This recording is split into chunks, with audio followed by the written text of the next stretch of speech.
Well, good afternoon, fellow constitutionalists, and welcome to the Wednesday edition of the Dan Clements Show, a Christian political talk show. I'm your host, Dan Clements, your constitutional warrior fighting for your right just to be an American. It is August 16th in the year of our Lord 2017. Remember, we're a hyphen-free, PC-free zone. God is still in control and He does love you. And I'm broadcasting live from the Hemlock Studios here in the beautiful Central Susquehanna Valley in the great Keystone State. If you want to chat at me, I have Blog Talk Radio open. The chat is open over there, and I also have the chat open at YouTube. And I guess that I really don't need to say it's open at YouTube. When you log on, it's there. I don't turn it off. And but I do a pop-out on my main screen so I can keep an eye on both chat rooms at the same time, because that's how I roll, folks. I'm still not taking any phone calls. I know some folks are disappointed that I do not take phone calls. That will not happen until we get a call screener on the show. I don't mind taking live calls, but there have been too many prank phone calls in the past where I had to go back through and edit things out because people were being morons. To put it bluntly, they were being morons. So I don't do the phone in. I do look at the chat. I can't answer everything in the chat. The chat's mainly there for when folks log in, they can chat among themselves. They can say hi to me, and sometimes if I got a second, I'll acknowledge them. But for the most part, the chat room is for you folks. And eventually, when we get everything set up the way I envision it being set up, we will have a production team for the show. And while the show is going live, I'll have somebody assigned to the two different chat rooms to actually interact with folks. And then if there's a question that's relevant to what I'm talking about, then we'll have a way to have that posted to me so I can actually answer that. But you know, again, I sort of follow Rush Limbaugh's ideology. I said if the phone call doesn't make me look good, or if the question on chat doesn't make me look good, yeah. But I will take phone calls from the opposition. And I was really surprised at something that came up, and I actually entitled the show today, "Violence is equivalent to violence no matter who's doing it."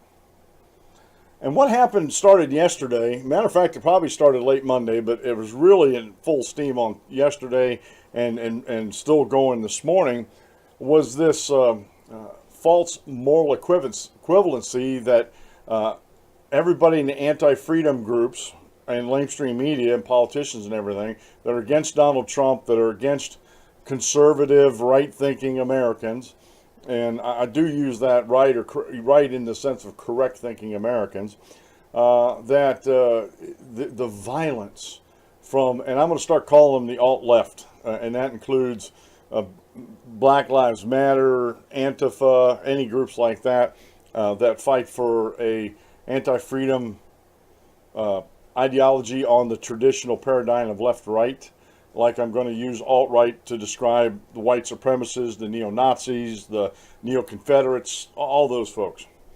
It's just easier for me, less digital ink I have to spill. And I know there's some people say, well, I'm on the alt-right, but I'm none of these groups. Well, terms change, meanings of words change, and I'm sorry, but the alt-right term has been hijacked. It just has been. And that's one of the reasons why I'm getting out of this left-right paradigm. It doesn't work anymore. And I left some comments on some articles I read, some social media, and but getting back to this a moral equivalency. And basically, I'm going to get into the definition of this, but basically the moral equivalency is a political term. And we'll talk about that. We're going to talk today. I'm going to share on the show today the mother of the girl that was killed. She speaks out and is very charitable, and I'm going to share that with you real quick because I didn't get to it yesterday, and I really wanted to do that today. So we're going to be still talking a little bit about this and some of the strangeness that's going on in the blogosphere, on YouTube, in podcasting with some of the ideas that are going around about this. And again, I contributed a lot, and you can tell that they're struggling with it. Guys like Ben Shapiro, I could tell he was struggling with it. Me, I could. Some people may think, he just breezed right through his analysis of Charlottesville, but I can see he was struggling with it a little bit. I see folks like Stephen Melanu struggling with this idea of left-right because there's so much intermingling in the with the left-right paradigm that it isn't even funny. So that's why I'm getting away with it. I'm trying to get this idea to catch on with other folks too. All right, let's get into the capitalistic things here today. Bluehost. You want to start a website? You got an idea for, even if it's a creative website or something, a talent you have, or some, like my wife's an artist and she does crafting and stuff like that. Something like that you want to blog about, or if you're like me, you started, something like this adventure I've started back in 2008. And you want a web presence because that's where it's at today, folks. I use Bluehost for my web hosting, and they're an affiliate marketer of mine. And mainly because I am using Bluehost, I get that privilege, which a lot of other people don't get that privilege. And they have a back-to-school savings going on right now, starting at $2.95 a month for web hosting. You get a free domain. You get site builders, you get one-click WordPress install, and a 24/7 support. And it's great, folks. Right now, I was doing a little research this morning while I was having my morning cup of coffee after my swim, and I'm looking to put a donation plug-in. And it's so easy. I picked the plug-in out. The one I'm getting is actually a yearly paid service because they process credit cards and everything. It's very secure, PayPal, a whole 9 yards. I'm getting that set up on my website. And it's so super easy to do. So if you want something that's like fall off the log easy to do, Bluehost is where it is at because it is a WordPress site. They built the site around using WordPress plugins. All right, folks. Today's daily Bible reading comes from the book of Psalms, chapter 62, verses 7 through 8. In God is my salvation and my glory, the rock of my strength. And my refuge is in God. Trust in him at all times, you people. Pour out your heart before him. God is a refuge for us. And folks, we need God. Not more so now than ever, but we just need God no matter what point we are in our life, no matter what turmoil is happening out in society. We need God to be our refuge. We really, really need that today. Today's quote meal comes from Soren Kierkegaard. Christ has not only spoken to us by his life, but he has also spoken for us by his death. Very, very important there. And as usual, Focus Press is up on the latest trends in society, what's going on out there. And Jack Wilkie over at Focus Press penned an article yesterday. I get this out there a second. What white Christians can do to fight racism. And this is very, very important for those that call themselves New Testament Christians like myself and want to follow Christ and adhere to the New Testament and the principles set forth in the New Testament. And I'll just say one thing here. There is no place for racism in the Lord's church. If you're a racist and you're in the Lord's church and you don't want to change your ways, go. If we can't sit down and have a conversation where we can convince you that this is not what God wants you to be in your life, then you need to go. And I know that sounds kind of harsh, but folks, there is no place for this kind of nonsense in the Lord's church. There's no place for partiality. There's no place for any of this stuff that is happening on the alt-left or alt-right out there. There just isn't. And you need to understand that. And I honestly, I think a lot of times in the church, we tolerate too much. We tolerate too much. And that's all I'm going to say. There is a story developing in Tennessee, but I'm not going to go there quite yet because I'm still doing some research on it. But, folks need to be held accountable. If something goes wrong and you do something wrong, you need to be held accountable. And this is what's happening today. And this is why I entitled my show. You know, all these virtue signaling anti freedom groups out there and folks are saying, you know, it's not morally equivalent. You know, what the alt left was doing at Charlottesville isn't morally equivalent to the violence that was perpetrated by the alt right. And the problem is, as the days go on and people are starting to slowly upload their pictures and videos and stuff like that, which, you know, this is why I kind of let stories percolate and I don't make conclusions too often, too early. There are photos and videos out there where the alt-right was behind their barriers, and it was the alt-left that was advancing on them with clubs and their own shields and spray, like hairspray or whatever, aerosol cans with lighters, turned them into torches, things like that. It was the alt-left that was doing the advancing. But the lamestream media doesn't want to hear that. You know, the anti-freedom groups and folks out there, they don't want to hear that. You know, because it doesn't fit their more virtue signaling narrative that's going on out there. And it's really sad. It's really sad that, first off, it's really sad that we can't, as a group or as a nation, sit back and objectively look at things. Objectively look at things. Now, as I've said over the past few days, I condemn all the violence like President Trump did. I did it a little bit earlier than he did, but you know, I didn't do it on Saturday. You know, he did it Saturday. I did it Monday. But you know, as I was doing research on Saturday and Sunday, I was thinking the same thing, that all these groups are to blame. You know, they all participated in violence. Who precipitated it? All the evidence now is leaning towards the alt-left precipitated the violence there. Now, what they're doing in the lamestream media right now is, well, the alt-left didn't kill anybody like the alt-right did in that, you know, in that it wasn't an accident, in that deliberate attack with a vehicle. That's true. That's true. However, I want to point something out here. If the alt-left wasn't there to hurt people, then why did they have clubs and sticks and helmets on and gloves, and they were suited up for war?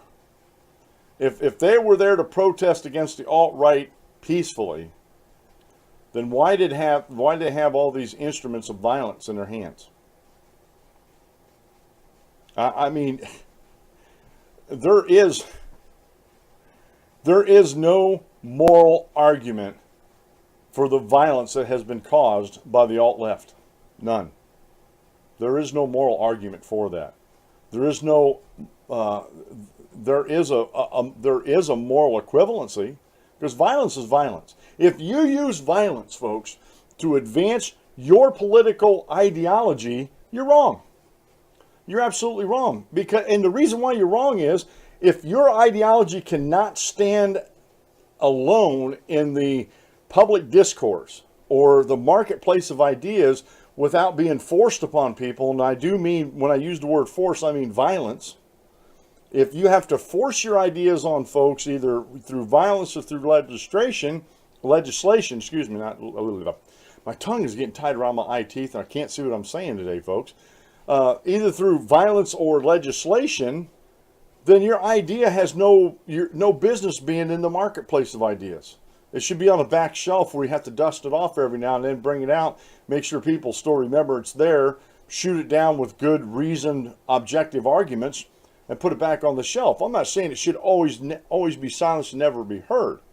And this was my argument Monday and yesterday, that if the anti-freedom groups out there that want to foster this type of hatred and violence and stir this up for their own purposes, and I do believe, I'm not a conspiracy theorist, I really am not, but you put all the pieces together with you got a Democrat governor, you got a Democrat city manager and mayor, and they did some things with the permitting process, tried to stop the alt-right from protesting where they wanted to protest. The federal judge says, no, you can't do that. You okayed it for this park. They want this park. You got to let them in this park. Then they turn around and give the alt-left permit to protest the same day. Now, I don't think I'm reading too much into this, folks. I really don't. And we talked about this Monday, we talked about this yesterday, that I do believe that they wanted to point to this and use this as a whooping stick on Trump. I have no doubt in my mind. And you know what, folks? There are politicians in the Republican Party, and thank God I'm not a Republican anymore, but there's politicians in the Republican Party that condemned President Trump's Saturday comments about all groups. Because I don't know what videos and pictures these Republicans were looking at, and I can tell you when the president said I had a better view of things going on there than you did, you better believe he probably did. You better believe that he probably did have a better view and a more overall view of what was going on there. And again, as the pictures are coming out, it looks like the alt-left isn't as virtuous and moral as they think they are. And this just irks me that you have, and this is where narratives and agendas and echo chambers come in. It irks me that you have these somewhat educated men and women in lamestream journalism, especially on TV, and I'm talking about CNN mostly, that they seem to be fairly intelligent, supposed to be halfway educated, and yet they are so subjective in the way they view things and the way they want to report things. It's nauseating. It is absolutely nauseating how subjective they are and how selective in the facts they want to present. I try because, and it's not because I'm not a member of the Republicans or the Democrats, and it's not because I'm a member of the Constitution Party. It goes further back than that. I'm a Christian. And my Christianity is not subjective. My Christianity is pretty objective. There's clear-cut commands in the New Testament how I become a Christian. There's clear-cut commands how we are to organize worship, how we are to organize the local church. There's nothing in the New Testament talking about having a national headquarters for the Church of Christ. And if you notice, we're one of the few, I was going to say religions. We're the only religion, but as far as in Christianity, almost all the other denominations that are outside of the Church of Christ and outside of a biblical authority have national or world headquarters. Or if they don't, then you have these charlatans, these con artists at the head of these organizations that are living in $40 million mansions and estates and fly around in jets and stuff all over the world, claiming it's for their ministry. And honestly, I don't think so. It's just, they're ripping people off. So even Christianity is objective. There are very few subjective things in Christianity, and those are very few and far between. As a matter of fact, most of those subjective things lie outside of doctrine. Like the order of worship. Now we're told we're to worship on the first day of the week, and I know this. I don't want this to go into a Bible lesson. I just want to show you this example. We're told to worship on the first day of the week. We're told to observe the Lord's Supper on the first day of the week, and most examples from the first century that they heard a lesson. Paul would preach onto them, or someone else would preach a lesson onto them from God's Word. And so we have these patterns of worship in the Bible. But what's subjective about that is the order of worship. Do you start off with a prayer? Do you start off with a song? When do you observe the Lord's Supper? Before the sermon? After the sermon? Where do you put the sermon in the grand scheme of things? Songs, we're supposed to sing in worship to God. What songs do we use in worship is very subjective, as long as they're scriptural songs, that they don't espouse something that's non-scriptural or unscriptural. So, all these patterns are here. And the same way, folks, the same way in the United States, we can look back. Politically, my controlling documents are founding documents, like the Declaration of Independence and the Constitution. I know from listening to Chris Ann Hall, that history of the freedom documents go way further back, and I thank her for her contribution to this and her work on this. But I'm just going to deal with what we need to deal with here in America. You know, the Declaration of Independence and the Constitution. Those, especially the Constitution, is a very objective, defining document. But too many people in anti-freedom groups out there want to make it a subjective document. They want to make your freedom and your liberty dependent on them, which is very subjective. They don't see freedom and liberty as being objective, something that is set in stone, something that is individualized. They want to deal like with the alt-left and anti-freedom groups out there, the alt-left and alt-right. Again, I put both of those groups in the anti-freedom group because they don't espouse, protect, and promote freedom for everybody. They don't. And now they could argue about that, but their tactics and their ideology says different. So I use our founding documents and the narrative, the diaries and the articles like in the Federalist Papers, the Anti-Federalist Papers, all that kind of stuff that's included in their thoughts of what went into the Declaration of Independence, what went into the Constitution of the United States, what went into the Articles of Confederation. You know, there's some very good lessons to be learned from there. And I'm the type of person, I like to be taught things. I like to learn things.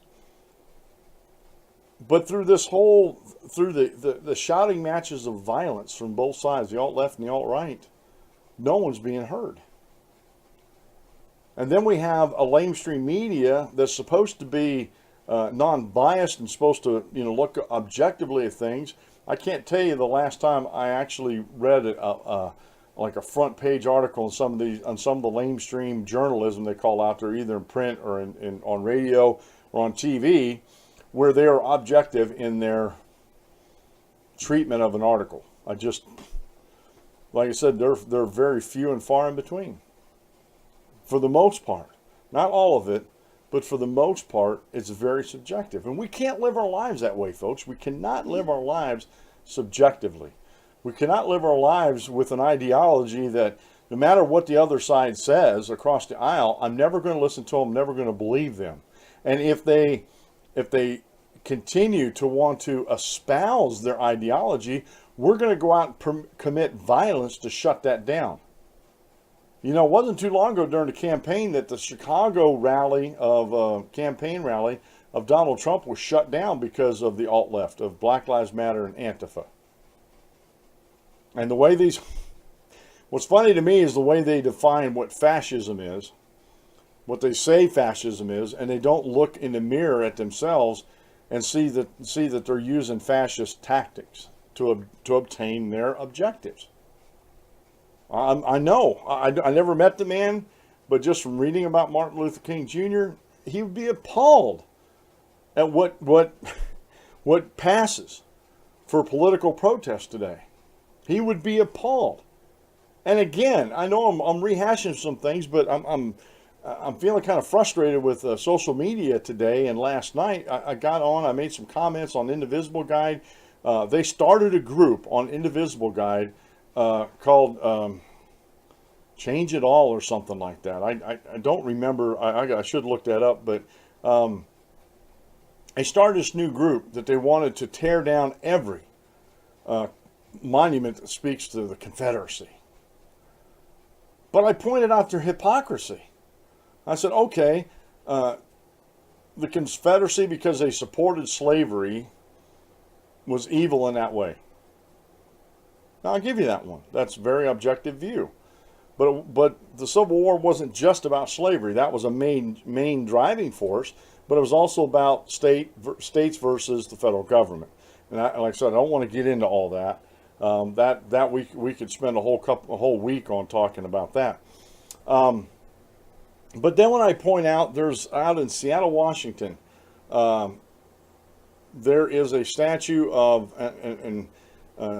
Vladimir Lenin, I believe was his first name. I'm not sure about the first name because I just know him as Marx and Engels and Lenin, you know. But anyway, there's a statue of Lenin, the founder of communism in Russia.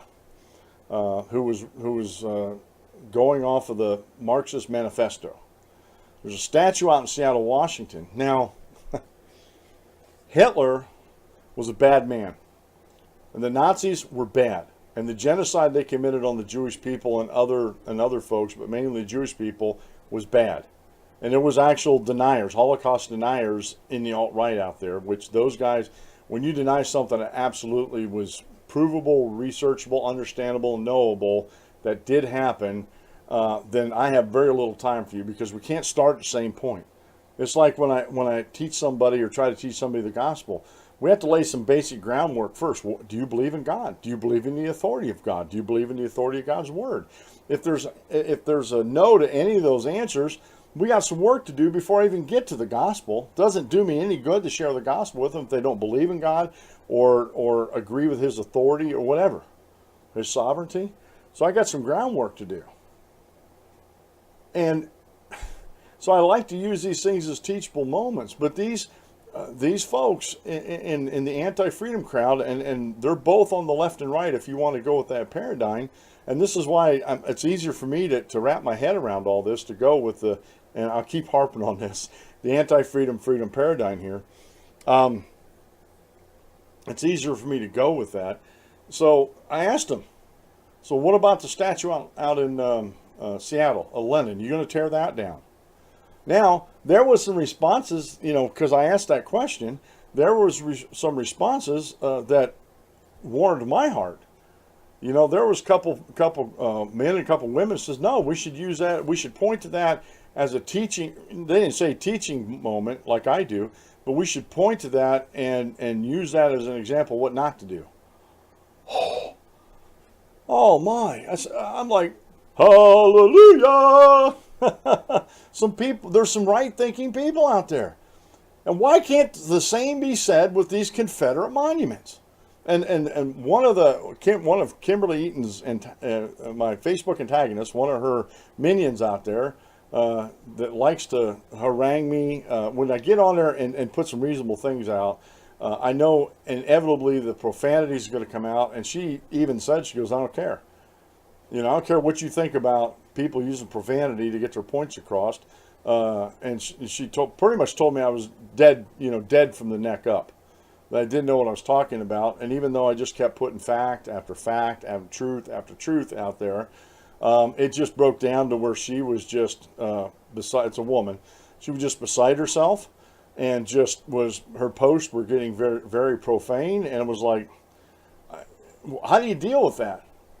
You can't even reason with some folks. You can't put out some reasoned, provable, searchable facts to folks without them getting mad about it. And she wouldn't answer that. I said, what about all these statues that some of these very liberal cities have up that depict, and let me get back to my original point about Nazis and socialism, that depict these monsters that created communism and socialism. And that's exactly, folks, I can't drive this point home enough.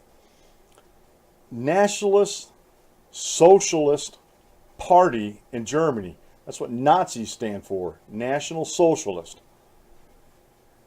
Fascism is a part of socialism and communism. They're three different terms that describe a political evil that has been wrought upon the world more times than you can shake a stick at, but especially in the last century. Mussolini being one of the first fascists on the European continent. But there are many, many aspects of fascism that mirror socialism and communism. They're all anti-freedom, folks. Nazis, fascists, socialists, communists. All of them are anti-freedom. And to say that, well, we're an Antifa, we're against fascism. But you stand for socialism and communism. They're the same thing.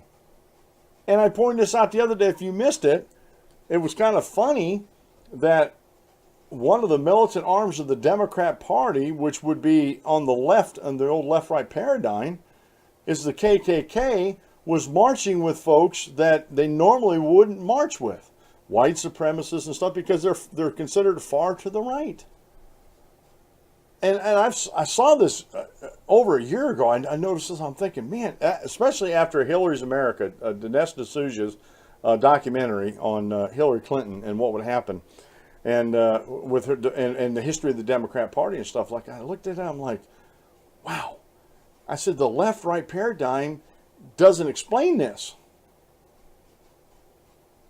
The left-right paradigm doesn't explain the Ku Klux Klan and white supremacy, how the white supremacy is looked at as a far right.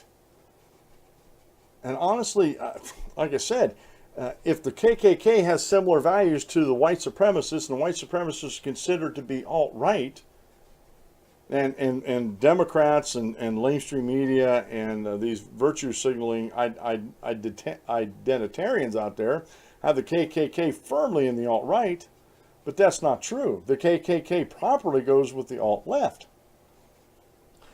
So see how confusing that gets. So folks, again, we got to get rid of this left-right paradigm. We got to go freedom, anti-freedom, and it's funny how these millennials out there do not see what's wrong with that, with being anti-fascist and using fascist tactics. Now, I'm anti-fascist. I don't like fascism. I don't like National Socialism. I don't like socialism. I don't like communism.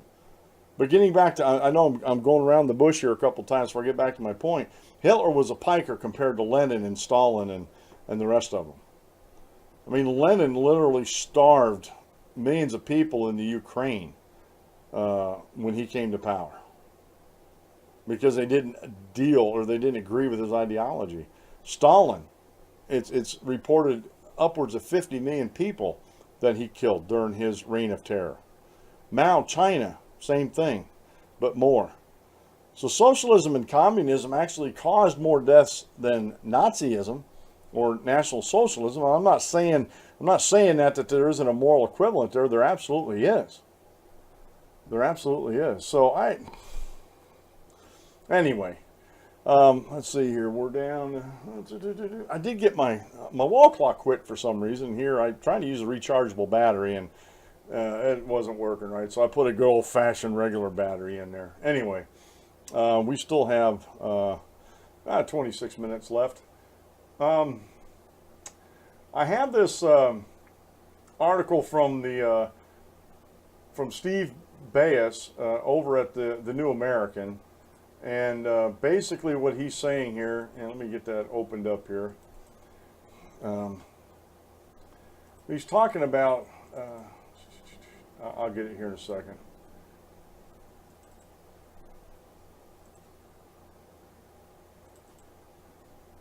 Oh, did you? Well, I'm opening up these articles. There's an article from creepingsharia.wordpress.com. Google changes search results to conceal criticism of Islam and jihad. These folks out there, I'm telling you, these people out there, they don't have a clue. They don't have a clue what's going on out there. All right, Charlottesville violence. Let me get over here. Advances agendas of leftists and racists. Again, I think the agenda on all three of the groups that were there, the white supremacists, the Unite the Right that was rallying there, Antifa and Black Lives Matter, they're all racist. They're all anti-freedom, and they don't fit in with the constitutional ideology of this country. I'm putting it out there. I'm plain and simple there. This was posted on Monday after a Unite the Right rally was called to protest the city of Charlottesville's Virginia plan to remove a statue of Confederate General Robert E. Lee from Emancipation Park.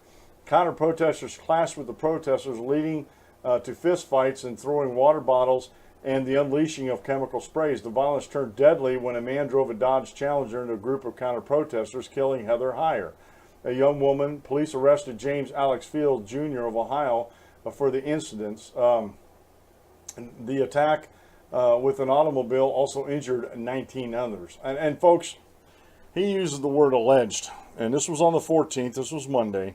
There was no alleging this attack. I saw videos of it. I saw it as it happened. you know, on the video, Faith Goldie was standing right there. She was sharing her video. I saw that video on Sunday. There wasn't nothing alleged about it. You know, we're you know, and I hate that term sometimes, especially when they're caught red-handed on video. Well, they alleged to have done this, but they had their hand in the cookie jar. We got a video of it, clear video evidence that they had their hand in the cookie jar, but they allegedly had their hand in the cookie jar. Just another hot button issue there for me, folks. He goes on down the article here. You know, he just rehashes everything that goes on up there. He says, one must conclude that some believe violence by leftists against others is acceptable, as demonstrated on many college campuses across America. Apparently, many of the counter-protesters simply do not believe in freedom and freedom of assembly and freedom of speech, both protected by the First Amendment of the U.S. Constitution. Sadly, this even seems to be the view of Virginia Governor Terry McAuliffe, who stated that the white supremacists and the Nazis who came into Charlottesville today need to go home. Stressing his point even more, he added, "There is no place for you here. There is no place for you in America. Go home and never come back." While one can sympathize with McAuliffe's animosity against the violent white supremacists and Nazis, it is not quite clear where he thought home for the alleged Nazis and white supremacists is. If they are American citizens, we can find their views reprehensible. But since when is it in the authority of the governor of Virginia to decide what social views are so reprehensible that these people are to be deported? Even during the worst of the Cold War, open communists who broke no laws were neither expelled from the country nor imprisoned by simply being communist.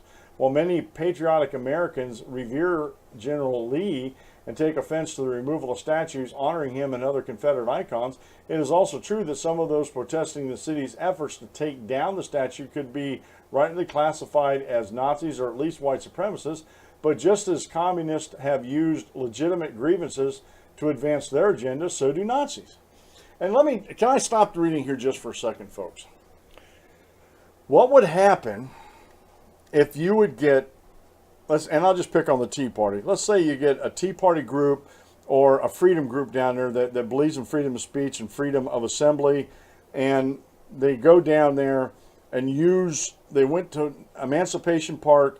They're not dressed up for violence. They're peacefully protesting. They got a permit, and they said, look, you're destroying the history of America, and yes, slavery was a bad thing, and we can use monuments like this not to glorify what went on in the past, but to teach the evils of slavery and those type of things. Use it as a teachable moment.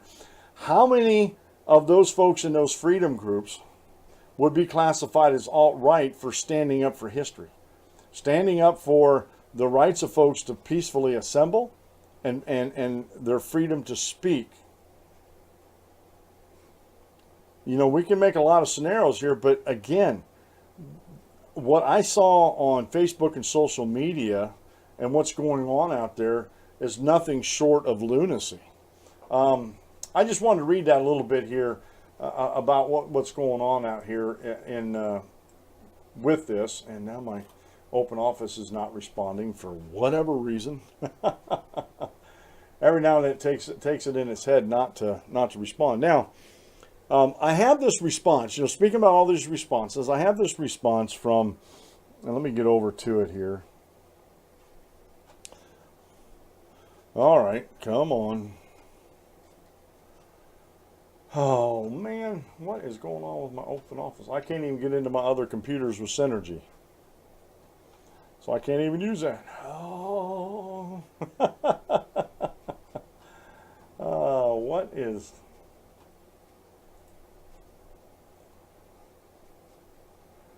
For whatever reason, it wasn't responding. I don't know why. I haven't had a problem with Open Office for a long time. I'll have to go in there and reopen those, but I'm trying to get out of it right now. Let me see here. Let's see. I apologize for this, folks. I'm going to get in here real quick.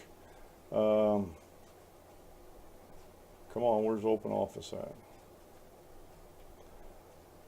Open Office, End task. Oh, I hate to hard stop those things, but you know what? I got a program I got to do here. Let me set this up here. All right, we have a. This is from BuzzFeed. I was gonna tell you I had this yesterday. This is from BuzzFeed. Charlottesville's victim's mother has the grace to thank President Trump while left media acts like rabid dogs. And this is by Scott Moorfield, and he posted this yesterday. When it comes to condemning violence, denouncing hate groups, groveling to the left, and generally doing what he can do despite his earlier observations, pretend all the violence came only from one side on Saturday's tragedy in Charlottesville, Virginia, it will never be enough for leftists and other assorted Trump haters. And he goes on down there and he shows some tweets and stuff like that from Jay Burton and Ann Coulter. That's right, they will hate and criticize President Trump regardless, and his Monday afternoon tweet shows he firmly grasped reality of the whole situation. Made additional remarks on Charlottesville and realized once again that the fake news media will never be satisfied. Truly bad people. Right after Trump, Rush Limbaugh came out with a comment. I'm not going to go over his comment. If you want to listen to that or see that, go over to his show. But let's see here. But those who really matter seem to appreciate Trump's words and to take them at face value, particularly the mother of Heather Heyer, the victim who was tragically killed by 20-year-old domestic terrorist James A. Field, who drove his 2010 Dodge Charger into the crowd of counter-protesters on Saturday. Thank you, President Trump, for those words of comfort and for denouncing those who promote violence and hatred, said the victim's mother, Susan Bro, in a statement. So, she's thanking President Trump for his words of comfort and denouncing those who promote violence and hatred. And President Trump's statement on Saturday was not erroneous. It didn't leave anybody out. It was all-inclusive because there was violence coming from all sides. But again, like I said, starting Monday, late Monday, all day Tuesday, today, those in the anti-freedom media out there have been virtue signaling by this is not a moral equivalent. The violence of the alt-right is not morally equivalent to the violence on the left, the alt-left. And again, these false statements that these folks make is just, to me, they're ridiculous. They're just totally ridiculous. All right, I'm starting to, all right, they're all saved now. Oh boy. Okay. I have this, and again, this is amid all this hoopla of the lamestream media that the mother of Heather Heyer just is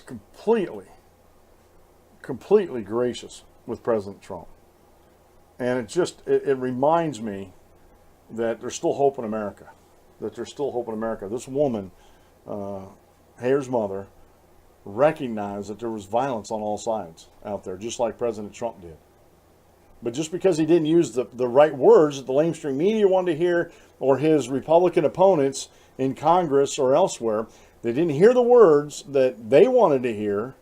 So they're forcing him to go further and further and further on this. And every statement he made, even when he was including saying white racists and KKK, all that kind of stuff, and he said, and others, that just, everybody was going just spastic over that term, and others. What do you mean by and others? Oh, he said Antifa and Black Lives Matter, the alt-left out there, their violence was moral. There's no moral equivalency to the violence on the alt-right. And again, I ask you, I beg you, to go back and look at the videos and the pictures that are still coming out and they're trickling out of who actually advanced on who in the riot, who actually started that riot in Chancellorsville, Charlottesville. It's almost like we're reliving the Civil War now, doesn't it, folks? So I just wanted to show you that, folks. Oh, that came from the victim's mother, and in tragedies like this, I try to defer to the family as long as they're not being political in their statements. Far too often, some of these families get too political, and condemn things, but you know, this was not a political statement. This was one of appreciation, and I thought it was pretty good. I really did. Of course, you know, like I said, folks that agreed with her are going to be criticized by the anti-freedom groups that are out there. All right, now let's see if I can get into the next one without freezing things up here. Last night I found this, and see, this is going to get out of hand real quick, folks. There was a demonstration last night in New York City at the Museum of Natural History, I believe it was. American Museum of Natural History. Yeah, there's about 200 social justice tyrants out there demanding that we take down the statue of racist Theodore Roosevelt. So what these folks want to do, and this is where it's going, and this is where Kim Eaton's minions don't get it. Oh, we don't want to erase all history. Well, you might as well. You want to erase all this racist hate history in our country, and you don't. There's no grace. There's no humanity there. Okay? And again, this is a big if Theodore Roosevelt was a racist, okay, and you're going to take down his statue because of that, I don't hear anybody calling for Woodrow Wilson's, his likenesses being taken down in statues and stuff, or names removed off of high schools or public buildings. You want to talk about, and this is why I question Theodore Roosevelt's racism, because everything I've read about him, if there was, it wasn't an open racism. I'm not saying that's any better, you know, his silent racism is any better than open racism, but you know what I mean. Woodrow Wilson made no bones about it, that he was a racist. LBJ, you want to talk about a racist in the Democrat Party, he was it. His words that he used to describe black people are they're offensive to me. Okay? But to go through and take all these statues down, I actually was talking to, in some of my comments, I said, you anti-freedom folks out there that want to erase our history, take these monuments down, are too lazy to sit there and teach folks. That hit a chord. And I wasn't trying to be mean or anything. I was just trying to state some facts. They're too lazy to teach folks. They're too lazy to go out and do research. They're too lazy to go out and do their own research. You know, I told her, I told this lady, I said, all the pictures I've seen, and they were from different angles and all that, you know, especially the videos, Antifa, the alt-left advanced on the alt-right first. They were the ones that were aggressing. To me, it was clear. Well, you prove that to me. I said, no. I told her, I said, I'm tired of doing your research for you that you don't look at anyway.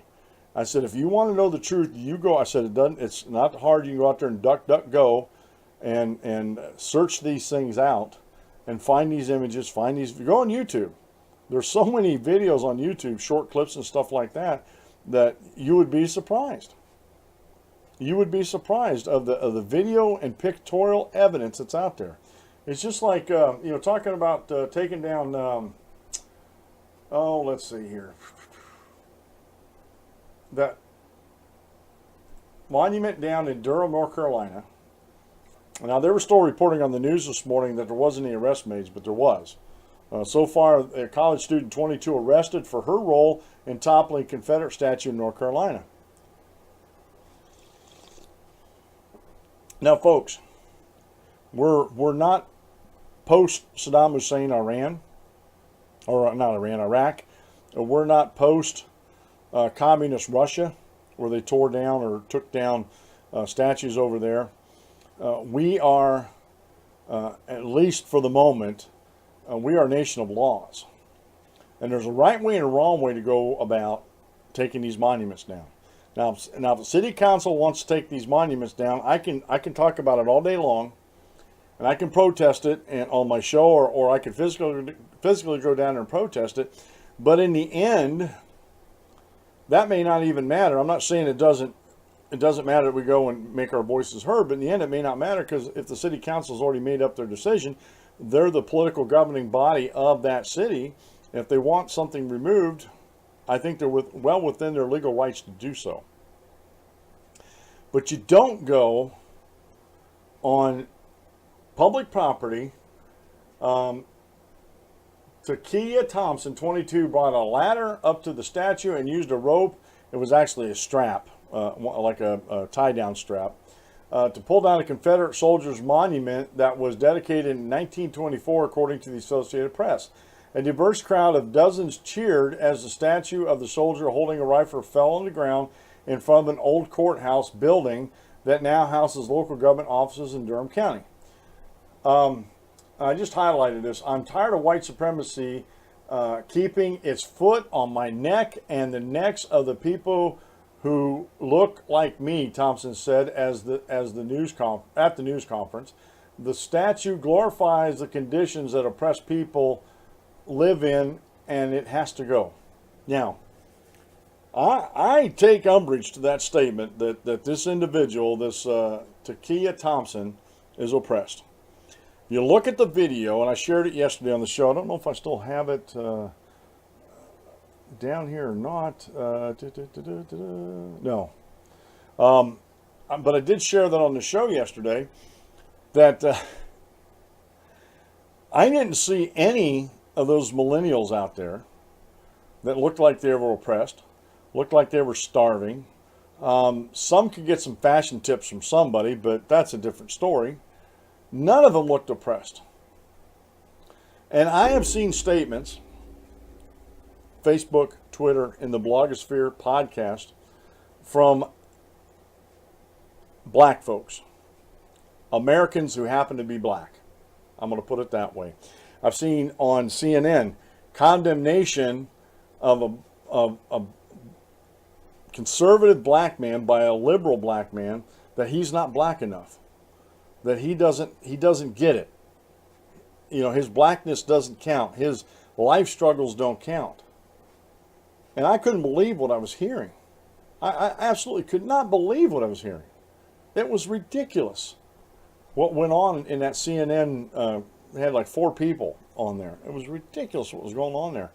And the point I want to make here is there's some Americans out there that are of a different color than I am. They're black or brown. And they say, look, these monuments, I'm not being oppressed. These monuments are of a bygone era. They're not glorifying anything. To them, it meant a reminder that we should never, ever do this again. That there was a terrible civil war that was fought, that was 600,000 Americans that died in the Civil War on both sides. And a war that didn't really have to happen, but it did. But I don't know how these millennials today can feel like that they're oppressed. For the most part. Again, on this show, I don't deal with the fringes. I deal with the vast majority of society. And I bet you if you go out and talk to folks, and there has been many on-the-street interviews about certain things, I bet you most folks of color, and I know that's, you know, some people, oh, you can't say that. I just did. That most folks of color don't feel oppressed. You know, they don't think the white man's out to get them. Again, this ideology is very fringe and very minor in our society. And just because, and this is something that just drives me nuts, just because you may name yourself as part of a group, and I'll use President Trump as an example. He was running as a Republican, and just the fact that white supremacists support him, like David Duke, which I think he's like one of the craziest guys I've ever heard, nonsensical, but anyway, just because they support him doesn't mean that the president is a white supremacist. It's like back in the day with Ronald Reagan, the log cabin Republicans. Go look it up. They're a group of gay conservatives that were Republicans that supported Donald Trump. And just because they supported him doesn't mean it was reciprocal back to them. And this type of, now that's That's a false moral equivalency, folks. It really is. And it just amazes me how many people engage in that. They don't sit there. Like I said, there are so many echo chambers around us that they don't want to get out of these echo chambers and really see what the world's like out there. It's just like these minions on Facebook, or my Facebook antagonists.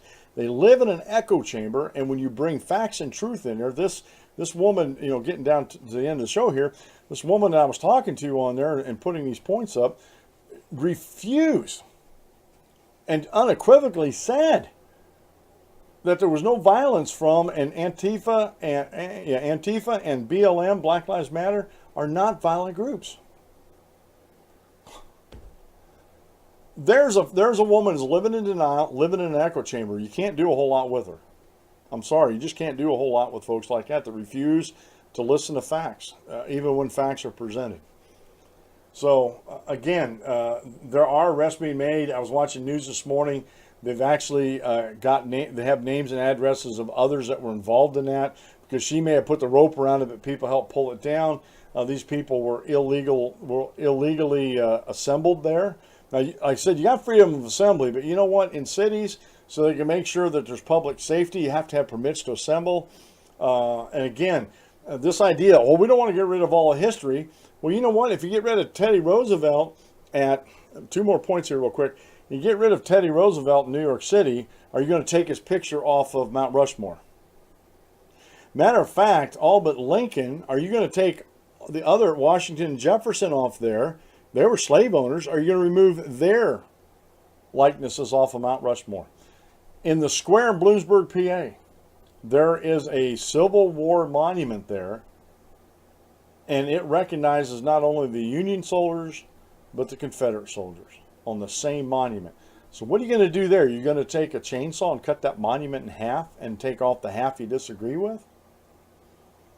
Or are you going to man up or woman up, quit being lazy, and use these as teachable moments? When someone says, standing there and wants to try to glorify whatever those statues represent, can you man up or woman up, quit being lazy, and teach them how evil slavery was and how unjust it was to enslave somebody like that, and actually use it for a teachable moment?